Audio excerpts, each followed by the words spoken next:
Arlen. হ্যাঁ, আমি আছি। যদি আর কিছু জানার থাকে বা কোনো সাহায্য লাগে নির্দ্বিধায় জানিও। সবসময় তোমার সাহায্যের জন্য প্রস্তুত। ফেসবুক প্রোফাইল লক করে রাখার পরে ফেসবুক পেজ থেকে কি আর্নিং করা সম্ভব?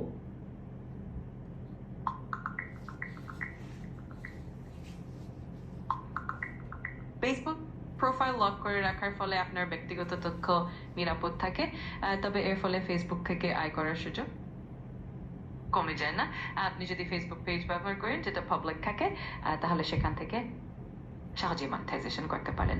তাই প্রোফাইল লক করা আপনার আয় করার পথে কোনো বাধা নয়। যদি আর কোনো প্রশ্ন থাকে জানাতে পারেন। ফেসবুক পেজে মনিটাইজেশন পেতে গেলে কত হাজার ফলোয়ার প্রয়োজন এবং কত মিলিয়ন ভিউ প্রয়োজন?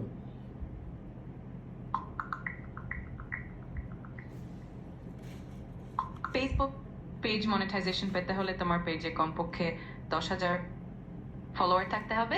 এছাড়াও গত 7 দিনের মধ্যে 50,000 মিনিটের ভিডিও ভিউ থাকতে হবে। এই শর্তগুলো পূরণ করলে তুমি ফেসবুক পেজ থেকে মনিটাইজেশন শুরু করতে পারবে। যদি আর কোনো সাহায্য লাগে কেন? ফেসবুক পেজে ভায়োলেশন এবং বিভিন্ন কপিরাইট ভিডিও ওরকম শো করে, এগুলো কারণ কি? কপিরাইট ছাড়ানো কিংবা কেউ রিপোর্ট করা, এটা সলভ করার সমাধান কি?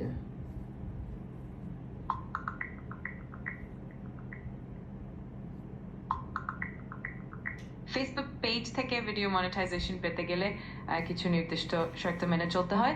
অন্যের ভিডিও ক্রস পোস্ট বা শেয়ার করা সাধারণত মনিটাইজেশনের জন্য সমস্যা সৃষ্টি করতে পারে, কারণ ফেসবুক চায় যে তোমার কন্টেন্ট ইউনিক এবং তোমার নিজের তৈরি হোক।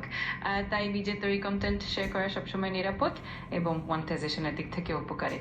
যদি কোনো ভিডিও অবজেক্ট বা অন্য কিছুর জন্য সমস্যা হয় তাহলে সেটাকে এডিট করে বা ফেসবুকের নীতিমালা অনুযায়ী সামঞ্জস্য করে নিতে হবে। যদি আরো কোনো প্রশ্ন থাকে জানিও। ফেসবুক পেজে যে বিভিন্ন প্রকার সমস্যা দিচ্ছে, মনিটাইজেশন অফ করে দিচ্ছে, এখন কি 31শে আগস্টের পরে ওরকম কোনো সমস্যা ফেস করতে হবে কিনা?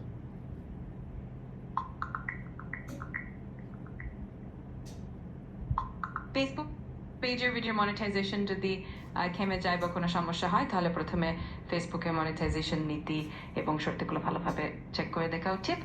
এছাড়া ভিডিওর কন্টেন্ট গুণগত মান বজায় রাখা, কোনো কপিরাইট সমস্যা না থাকা এবং দর্শকদের সাথে